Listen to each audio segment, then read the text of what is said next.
After taking over the Sai Baba Sansthan as a chairman, what I did first thing is, what is my job? What is my duty? काय माझ्याकडून अपेक्षित आहे? तर एक satisfactory, peaceful and blissful Darshan, that is what everybody aspects. इथे दर्शनासाठीच येतात, दुसरं काही काम नाही.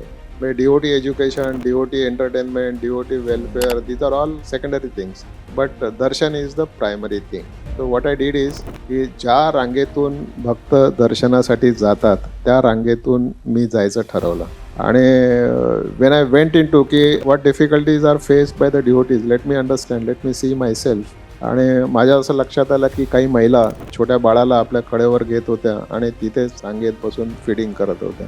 It was a very uncomfortable situation for me चौकशी केली आणि लगेच तिथे बाजूला बेबी फिडिंग रूम बनवली आणि अशा सगळ्या माता ज्यांच्या कडेवर छोटे बाल होतं त्या सगळ्या मातांना मी रांगेतून बाहेर काढलं आणि त्या दिवशीपासून यांचे सगळ्यांची डायरेक्ट दर्शनाची व्यवस्था केली की यांना रांगेत उभं राहण्याची गरज नाही.